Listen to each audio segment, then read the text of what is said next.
All right, guys, this is Kirk with DFS Bros, accompanied by Nick. We're going to go ahead and recap how we did last week and give you our picks for week 6.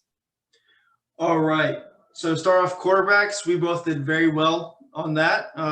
Teddy Bridgewater and Deshaun Watson were both top 10 quarterbacks last week. They did exactly what we wanted.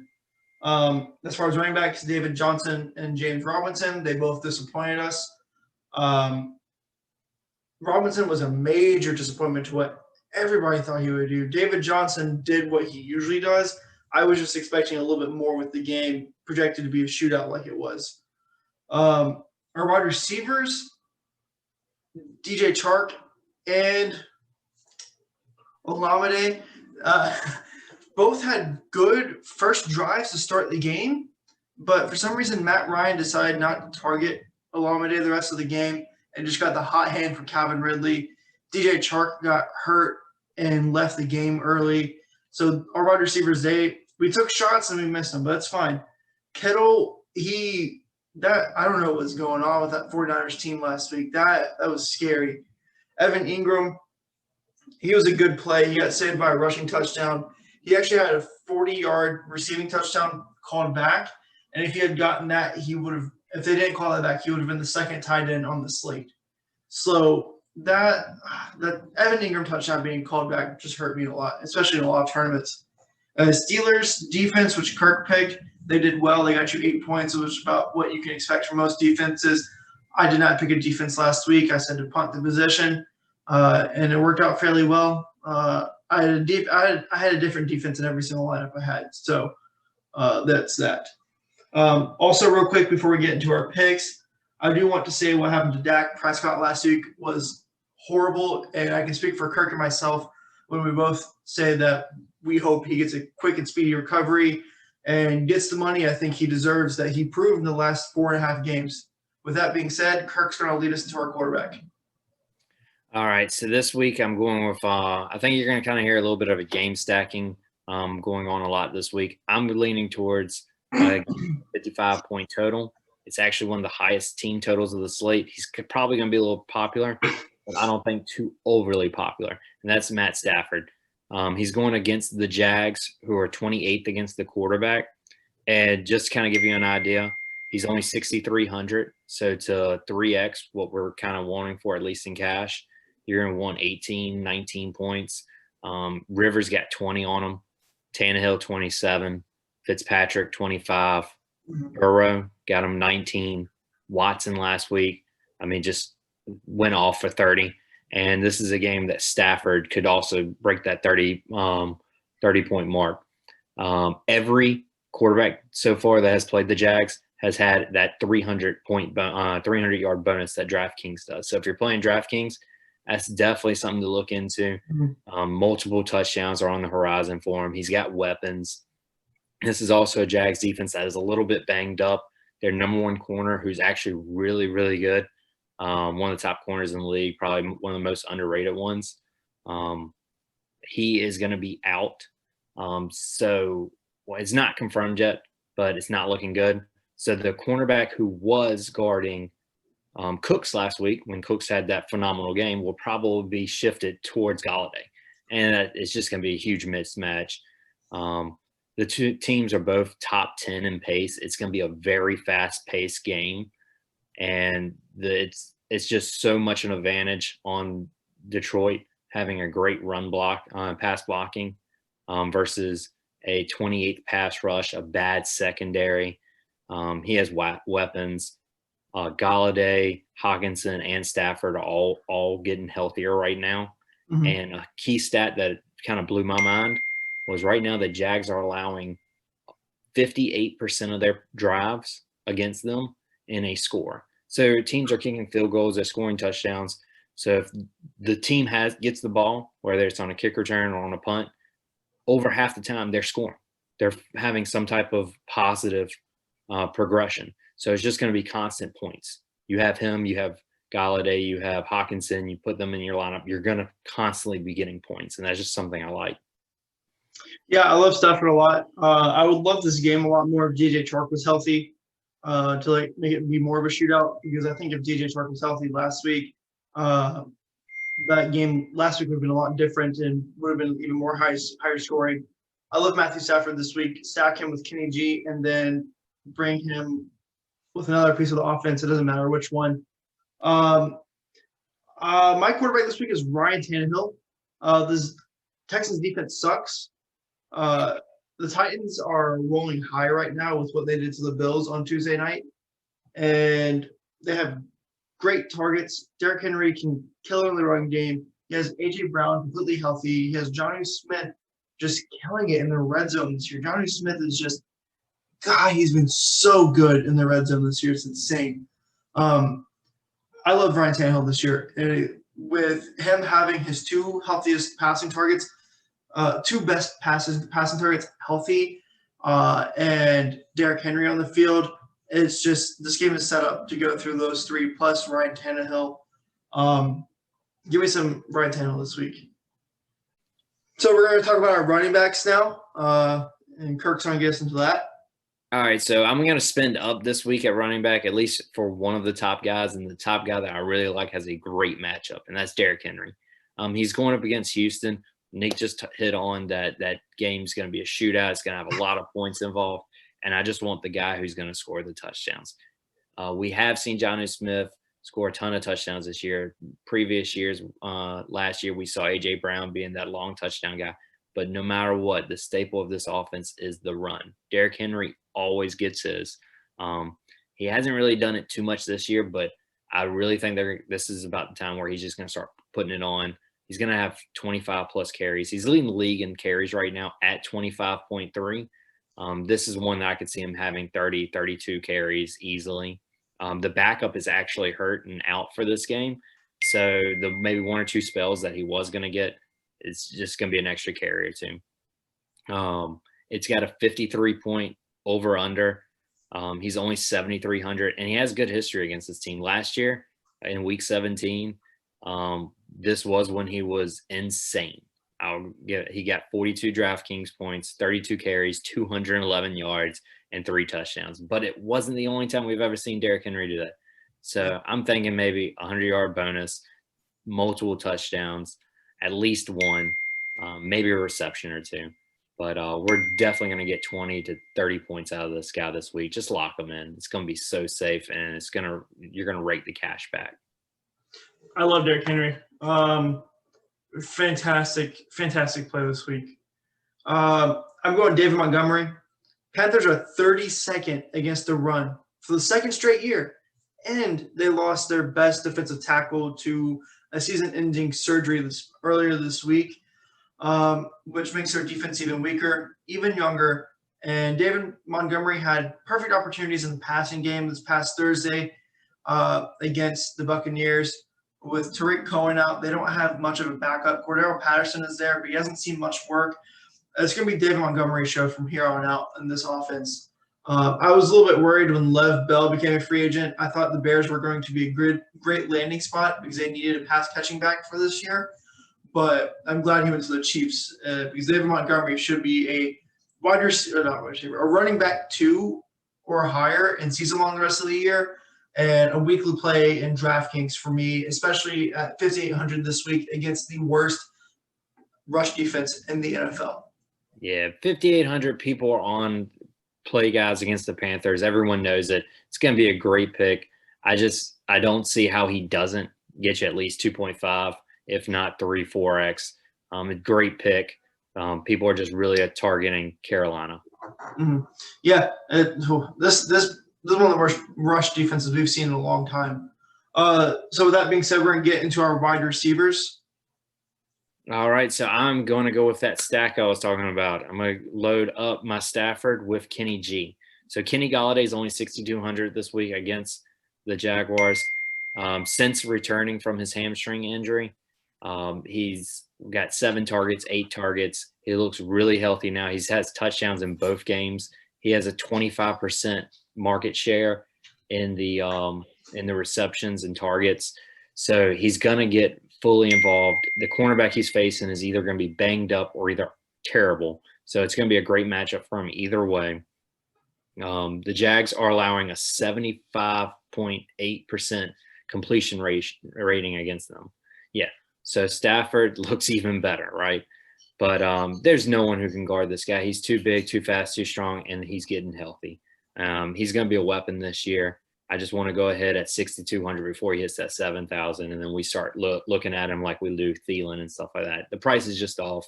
The matchup is great. The pace of play is amazing.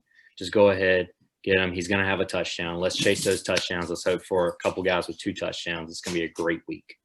Yeah, Kenny G is great. I love him this week. I feel like we get him at a value this week compared to most weeks because he was not healthy to start the season. Same thing with my wide receiver, AJ Brown. As you can tell, we love the Titans offense this week. We have a good friend named Christian who watches our videos. He's probably be happy that we're mentioning our his Titans players that he's a fan of. So Lopez, I guess this one's for you if you're watching. I'm going AJ Brown. I think he's being disrespected with his price of 5,600. Extremely. He in preseason, people projected him to be a top 12 wide receiver in fantasy, but he missed a few games, and all of a sudden, people seem to forget about him. He comes back this past week and has 2 touchdowns, and I think a little bit over 50 yards. At 5,600 is just flat out gross and disrespectful to AJ Brown's talent. I think this is the lowest we will ever see him again in his career until he starts hitting his decline in maybe 6 or 7 years. But lock me in Ryan Tannehill with AJ Brown in most of my lineups this week. 5,600 is just too disrespectful for this. And we're seeing him have a target share that is nothing like last year. Last year, he was doing this crazy 60-yard touchdowns off of 3 receptions, 5 receptions. 5 targets, just minimum targets, but having this extreme usage and what he was able to do with those. But now we're actually seeing him get 8, 9 targets. It's insane. He's going to have some incredible games, and this is one that could easily happen. Especially this week where the Titans still have a few players on the COVID list, especially Corey Davis and Adam Humphries, to where the 25 or so passes that Ryan Tannehill are going to be throwing is straight up condensed to Jonnu Smith and A.J. Brown. Those are the only 2 targets he has right now. And to me, I completely feel comfortable stacking Ryan Tannehill, A.J. Brown, and Jonnu Smith with how condensed the target share is going to be to those 2 guys. It's going to be 50-50 for both of them. It's great. It's great leverage off the Derrick Henry. I think you can play him with Derrick Henry too, because a lot of mega stack touchdowns and points are going to be scored by those guys. But if you do want to get away from the Derrick Henry and hope that maybe he avoids the end zone and that Tannehill just has that 4 touchdown game that he does have, it's a great tournament play along with cash. Yeah, I agree. Like I said, we love this Titans offense this week. Every single player on it is in play. With that being said, we're going to get into our tight ends, and Kirk's going to start us off with that. All right, so I went a little cheap this week at tight end. I really don't like that much at tight end. Usually I can pinpoint 1 or 2 guys that I kind of fall in love with. It's a guy that I've kept my eyes on a lot this year. I wasn't on him week 1 when kind of everybody was, because I wanted to see what his role was going to be in the offense, and he laid out a huge dud. Eric Ebron. He's only 4,100. Deontay Johnson is out this week officially. So everyone's going to flock to Claypool, and rightfully so. I think Claypool's a great play at his price. But if for some reason Claypool just doesn't get the touchdowns, I mean, he's not going to get 4. But if he only gets maybe 1, or if he just doesn't get any, and maybe he only has 4 or 5 receptions, this Cleveland defense has always, the last probably year and a half, been awful in the red zone against tight ends. We saw it week 1 with Mark Andrews when he scored twice, completely open. They just have no one who can guard. Once they kind of lock in, they flock to the outside. They kind of watch the running game, but the whole middle of the field is open. And that's Ebron's specialty. So I could really see a 2-touchdown game from him, kind of breaking the slate a little bit. The guy's big, fast, strong, everything, big hands. Just go ahead and give me Eric Ebron. Hopefully he doesn't bust. He's had great target shares the last 2 weeks, 5, 7, 6 targets. So at 4,100, I really don't think you can go wrong. Yeah, I agree. Eric Ebron was a good play. He's someone that most people have not been talking about this week, which I like a lot, especially in this year's tight end landscape, where it's either you're paying up for one of the top guys or completely punching the position. Um, I'm going Mark Andrews this week. The Philadelphia Eagles have been absolutely horrendous to a tight end position to start the year. He's one of the two main targets for Lamar Jackson. This offense is going to have a hard time running on us, as we are one of the best run defenses in the NFL. And I think he's going to have to air it out. And I think his safest option is going to be Mark Andrews in the middle of the field. Nathan Gary, he is one of the worst linebackers in the NFL. He is the one that caused Chase Claypool to get his 4th touchdown last week. He is the one George Kittle was bullying all 2 weeks before that. Nathan Gary is going to get his entire life handed to him this weekend by Mark Andrews. And I'm hoping he is cut from the Eagles the week after that. And I know I sound harsh, but I'm an Eagles fan. So, I mean, I guess that's my role. But no, Mark Andrews is going to destroy Nathan Gary. With that being said, if I can't fit Mark Andrews into my lineups, I'm paying down for Jonnu Smith. And if for some reason I can't fit Jonnu Smith or Mark Andrews in my lineups, I am paying down for Irv Smith. So I just want to put those two other names out there with Mark Andrews, as those are the 3 tight ends I'm personally targeting this weekend. All right, so we're going on to defense next. And for defense, I went with the Miami Dolphins. Nick kind of hinted towards them on his survivor pick this week, and mainly because they're playing the Jets. The Jets are atrocious on offense. They just lost Love Bell. They have really no one. They have Crowder, Perriman's coming back, but they're trusting Sam Darnold or Flacco, this awful offensive line, a really bad – Flacco starting again. Yeah. It's just – we're going to be picking on them throughout the year. We've picked on them earlier. The Colts dropped 26 points on their defense. Now, the Colts are one of the best defense, but every other defense has scored at least like 6 points. So even if they do only score 6 or 7 points, I mean, that's great, especially at 2,900. And last week, seeing what they did to 49ers, which as a Packer fan was just, it felt so great to see that. Especially after it was last January. Oh, yeah. So, Miami, it has 11 sacks over the last 3 games. They're really getting after the quarterback. They're causing turnovers. It's kind of an underrated defense right now, and just going up against this awful Jets. And the Jets only have a team total of 19. So anytime you see a team total under 20, just go ahead and lock the defense up. You're playing a crapshoot, but it should be one that's in your favor this week. Yeah, that might be one of the lowest team totals I've seen in a long, long time. My defense this week is Washington football team. They are going against one of the worst teams in the NFL. Chase Young will be back. He is going to absolutely wreck Daniel Jones. I don't think Daniel Jones has had a fantasy game over, I think, 12 points this year. I think his highest fantasy game this year is like 11.5. They have a terrible offensive line. This Washington defensive line is actually a lot better than most people think. And with Chase Young back, it makes him even more dangerous. I think Chase Young makes a statement this week on why he's going to win Defensive Rookie of the Year this year, and makes Daniel Jones' life this week a living hell. Yeah, Daniel Jones the last 4 weeks has had 9 points, 10 points, 11 points, and 9 points. So it's definitely a safe bet. But we've seen in years past that he could drop that 36. I just don't really see it this year. The offense is just chaotic. Freeman is not the answer. I know a lot of people go to him because of his name, but it's just a bad offense. It's crazy. Real quick before we close the show, I feel like this week, more than most weeks, there's not going to be a chalk play. With that being said, we also like, me personally, I like the Minnesota versus Falcons game as a good game-to-game stack as well. I just want to give that out because we didn't really talk about any of those players, but that's probably going to be the top game if there is one. So, but I just wanted to say that. All right, let's have a good week 6 and let's profit, y'all. Yeah, y'all have a good week 6. See you later.